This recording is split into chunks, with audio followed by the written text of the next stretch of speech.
E aí, pessoal, tudo bem? Enfim, teve um jogo do Atlético Mineiro do São Paulo que não encaixou, né? Um jogo em que o Atlético acaba enfrentando um adversário que acabou se organizando muito bem para bloqueá-lo e tinha uma estratégia clara e conseguiu executá-la, né? Claro, isso é importante, para atacar vulnerabilidades que o Atlético eventualmente deixou no jogo. E com isso, o Atlético Mineiro São Paulo perde seus primeiros pontos e perde seu primeiro jogo, né? Os seus primeiros pontos do campeonato, o primeiro jogo sob o comando do técnico argentino, 2-1 para o Botafogo no estádio Newton Santos. Foi um jogo muito legal, foram 41 finalizações no jogo, 31 do Atlético, 10 do Botafogo e 9-5 para o Atlético em finalizações certas. Então mostra que o Atlético teve muito mais volume de jogo, isso é evidente. Mas a estratégia de jogo do Botafogo foi muito bem desenhada e não dá para dizer que a vitória foi injusta não, apesar desses números mais básicos assim mostrarem um volume maior do Atlético. O que o Paulo Autuori fez?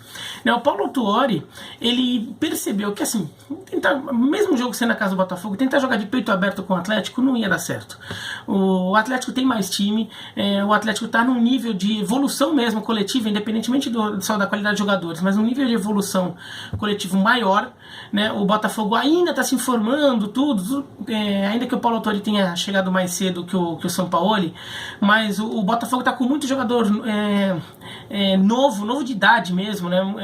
Então a linha está tentando ali encontrar as formações, as posições ideais para cada um, explorar melhor as características. O Atlético pega um time um pouco mais formado, ainda que com muitos jogadores que tenham chegado recentemente. Então o Atlético encontra uma cara muito mais rápido. O Botafogo tem que trabalhar com limitações também, né? Então é mais fácil nesse caso você tentar encontrar um estilo, mas também tentar explorar algumas oportunidades que cada jogo apresente. O Atlético vai com um time organizado ali com 4 na defesa, mais 2 volantes, né, os 2 Alans, e 3 no meio de campo e mais uma Marrone na frente. O Atlético sente falta de um homem de frente ali, né, de um jogador mais que conclua as jogadas. O centroavante já é uma causa ali que já não é nova, mas com a contusão do Natan, o Atlético começou a sentir mais falta ainda, porque o Atlético não tinha um centroavante, mas o Natan estava aparecendo muito bem lá na frente para concluir as jogadas, né? Vindo um pouco mais de trás, mas aparecendo bem. Então meio que compensava, e essa ausência não ficava tão sentida assim, né? Dessa vez, no segundo jogo, já sem o Natan, o Atlético começa a sentir falta desse poder de fogo na frente. Então o Atlético domina o meio de campo, domina o jogo, domina a posse de bola, foi 74% para o Atlético de posse de bola, contra 26% do Botafogo, e cria muitas oportunidades, só que tinha dificuldade. Por quê? O Botafogo fez um esquema que até é pouco comum já hoje, com 4 defensores, 4 no meio de campo e 2 no ataque. Num 4-4-2, que hoje já é menos usado. Mas qual que foi a sacada aí? O Autuori, ele não se preocupou em distribuir os jogadores no campo. Porque uma distribuição mais igualitária de jogadores no campo seria, por exemplo, um 4-3-3, um 3-4-3, ou um 4-2-3-1, em que os jogadores ficam mais bem distribuídos no campo, poderia dar mais espaço para o Atlético. E não era essa a ideia do Botafogo. Seria bom para o Botafogo construir o jogo, ter jogadores mais espalhados. Por quê? Porque você sempre vai ter ali jogadores ocupando espaço para você conseguir distribuir a bola, achar espaços. Mas para defender, você também teria mais dificuldade ali para recompor, fazer com que, por exemplo, os jogadores mais de frente voltassem e se alinhassem, por exemplo, com os volantes para montar um bloco defensivo mais sólido. Você poderia perder um pouco mais de tempo. O Botafogo fica lá num 4-4-2 porque ele se fecha bem ali, né? E bloqueia os espaços do Atlético. O Atlético cria oportunidades e obriga o Gatito Fernandes a fazer umas 2 ou 3 defesas muito boas, mas também não é que chega a ser um super bombardeio em relação a grandes oportunidades. Também muita bola que não era tão perigosa assim, que o Gatito faz defesas mais simples. A defesa tira muita bola também. Então o Botafogo vai se garantindo assim. Só que o Botafogo tinha uma estratégia muito clara para os contra-ataques, e isso foi interessante.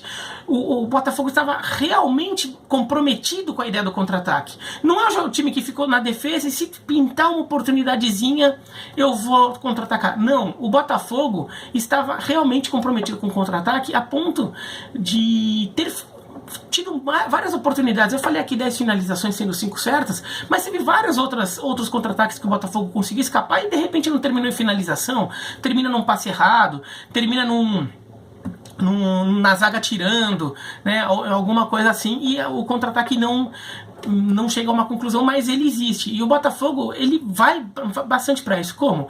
O Luiz Henrique e o Luiz Fernando saindo muito rápido, e o Matheus Babi e o Pedro Raul se mexendo ali. Então, quando o jogador saía por um lado, os atacantes, o Matheus Babi e o Pedro Raul, eles já se posicionavam em outros espaços. Então, se a jogada era mais pela direita, um ia para a esquerda, outro mais pelo centro, e vice-versa, para criar opções de passe. E o Botafogo sempre subia aí com os dois Luiz e mais o Pedro Raul e o Matheus Babi na frente. Então o Botafogo subia no contra-ataque sempre com 4. Então um contra-ataque bem estruturado ali e todo mundo já sabia. Então os jogadores, até os jogadores mais de defesa, o Guilherme Santos, o Luiz Otávio, os volantes quando pegava a bola, já sabia, vai disparar um por um lado, disparar um pelo outro, os dois atacantes vão se mexer. Já tem o passe, você já sabe o que você tem que fazer. Então o Botafogo fez muito isso, ainda mais aproveitando que o Atlético é um time que joga compactado e muito avançado, então deixa espaço nas costas, sobretudo nas costas do Guga pela lateral direita, que foi muito explorada pelo Luiz Henrique. Então o Guga avançava muito, então nas costas dele teve muito espaço. O Botafogo aproveitou muito isso, sobretudo no primeiro tempo. Então, foi um Botafogo que estava preparado para agredir, mas assim, fica de tocaia e sai, mas saiu bastante. Não foi aquele time que ficou só tomando pancada e rezando para não sofrer gol. No segundo tempo continua essa dinâmica. Depois, a partir da metade do segundo tempo, acho que o Atlético até perde um pouco do ímpeto ofensivo dele, quer dizer, continua com a presença na frente, mas já começa a faltar ideia. E eu acho que aí o São Paulo até demora para fazer a substituição, né? Ele faz 2 substituições no começo do segundo tempo, quando coloca o Bruno Silva e o Savarino, mas fica só com essas 2. Só lá no final, aos 40 do segundo tempo, que ele vai fazer mais substituição, que ele faz 3 de uma vez só, né? Então o Atlético acho que ficou meio sem novidades ali, né, a partir do meio do segundo tempo. E o Botafogo até começou a sair ainda mais, criar mais oportunidades ali. Essa altura o Pedro Raul já tinha saído, o Bruno Nazário tinha entrado, Caio Alexandre tinha entrado, e o Matheus Babi fazendo um trabalho muito bom sozinho daí ele já ficou sozinho no ataque, fazendo um trabalho muito bom, abrindo de um lado para o outro. O Botafogo faz um segundo gol que depois é corretamente anulado. É aquele lance que soa injusto, porque o Matheus Babi domina, a bola bate no braço do zagueiro do Atlético e depois volta e bate no braço dele. O gol é anulado e não é marcado falta do atleticano. Soa injusto, mas a regra nova criou esse buraco. Acho que é um buraco na regra, mas é assim a regra hoje. Foi igual o gol do Palmeiras contra o Inter no Brasileiro do ano passado. Um gol no último lance do jogo, em que o jogador do Palmeiras sofre falta e na queda a bola bate no braço dele, a jogada continua e sai o gol do Palmeiras. O juiz anulou o gol e não marcou falta do jogador do Inter. Foi a mesma coisa ali nesse lance. É um buraco na regra. A regra foi bem aplicada, mas eu acho uma falha da regra. Tinha que anular o gol, mas eventualmente marcar a falta. De qualquer maneira, o Botafogo ainda depois faz o segundo gol para valer. O segundo gol que vale, também numa jogada do Matheus Babi com o Bruno Nazário, que o Caio Alexandre completa bem. E daí lá pro finalzinho do jogo, o Atlético faz o seu gol. Achei um jogo muito legal, porque o Atlético fez o seu estilo de jogo e dominou as ações. Mas o Botafogo se preparou, estudou muito bem o adversário. O Paulo Autori fez um trabalho espetacular nesse jogo e imaginou exatamente o que precisaria fazer e trabalhou muito bem com seus jogadores para isso. Os jogadores do Botafogo tiveram um comprometimento muito grande com isso, porque é um tipo de jogo que exige muito desgaste dos jogadores, né? Tanto é que o Pedro Raul, o Luiz Henrique e o Luiz Fernando saem do jogo, talvez muito desgastados, porque eles tiveram que percorrer muito espaço de campo. Sobretudo os dois Luizes, né? Percorreram muito espaço de campo, porque eles tinham que arrancar toda hora, né? Não era aquele jogo de contra-ataque os laterais que saíam, eram os meias, né? Então os dois correram muito e talvez tivessem ficado até mais desgastados do meio pro fim do jogo. Então o Botafogo até teve que fazer substituições aí, mas o Autori foi sagaz ali em perceber tem um time jovem nas mãos, então pode explorar esse tipo de coisa, é um time que às vezes vai ter fôlego para isso, né? E nisso até acho que foi muito bom, muito inteligente do autor em não ter colocado o Honda no jogo, né? O Honda nem relacionado foi para ser poupado fisicamente, porque o Honda já é um jogador que você não imagina que vai poder jogar todos os jogos do campeonato, ainda mais numa maratona que vai ser o brasileiro desse ano.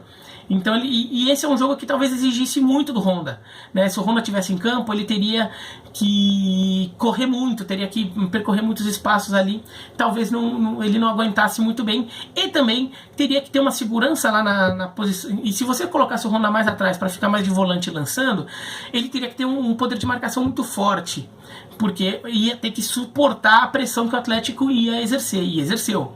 Então o Honda ali ou ia ter problema defensivo, ou ele ia ter problema físico, mas pro final do jogo talvez não aguentasse. Então realmente não era um jogo muito pro Honda, não. Acho que o Honda tem espaço nesse time, mas não num jogo que o Botafogo se montou com essas características. De qualquer forma, até acho que o Botafogo tem como padrão principal esse jogo de velocidade de contra-ataque. Num jogo em que ele for menos pressionado, o Honda pode fazer esse papel desse jogador que lança, porque ele pega bem na bola, ele é um bom lançador, tem boa visão do campo, mas num jogo como esse, em que a defesa ia ser muito pressionada, seria mais difícil contar com ele. A não ser numa situação mais de fim de jogo, daí talvez é um cenário diferente, mas ele nem no banco estava, então não havia essa possibilidade, né? Mas o Botafogo mostrando que tá ficando com uma cara legal ali com o autor, é um time limitado, é um time que assim, pelo menos por enquanto você não consegue visualizar esse time disputando lá o topo da tabela, tudo, mas é um time que tem uma cara, tem plano de jogo, sabe o que quer, e tem jogadores que por enquanto parecem comprometidos com isso. É um time jovem que até tem jogadores interessantes ali, né? O Matheus Babi, por exemplo, um jogador às vezes um pouco desengonçado, mas mostrou muito comprometimento ofensivo. Era muito fácil para ele virar aquele centroavante nesse jogo ali, centroavante paradão lá na frente, servindo só de pivô de contra-ataque para ficar recebendo chutão, né? E ver se conseguia dominar a bola, ajeitar e esperar alguém chegar. Não, ele se movimentou bastante, trabalhou a bola, tudo, chamou companheiros, abriu espaço para companheiros explorarem o deslocamento dele. Então o Botafogo até tem uma cara interessante. O Atlético é um dos times mais fortes do campeonato, tudo. Perdeu um jogo não significa que tudo esteja acabado. É o Botafogo que soube encaixar o jogo, e o Atlético acabou se ressentindo de não ter o Natan. O Mariano talvez desse mais segurança no lado direito. O Mariano entra só no segundo tempo, porque também o Mariano tá chegando agora, tudo. Então o Atlético ali, assim, também não é para desespero, não. Tá? Mas acho que é um jogo interessante de se avaliar. E o torcedor do Atlético vai ter que se acostumar. Vai ter jogo que não vai encaixar, vai ter jogo que nada vai dar certo.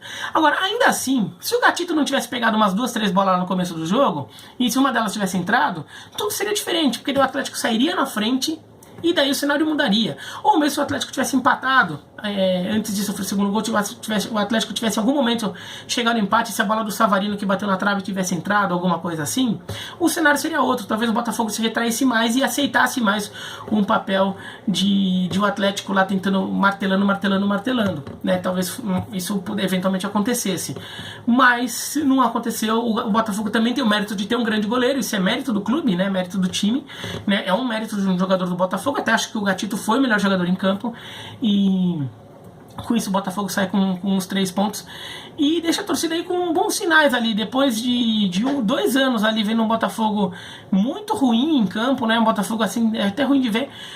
Esse aqui ainda não é um time espetacular, muito longe disso, mas dá sinais ali de que tem alguns jogadores interessantes, tem alguma coisa acontecendo ali. De repente o Botafoguense pode ver um time mais legal ali, que faça uma campanha mais interessante, tá bom? Gostou do vídeo da joinha? Não gostou? Se inscreve no canal, clica no sininho para receber notificação. Escreve aqui embaixo o que vocês acham. Tchau!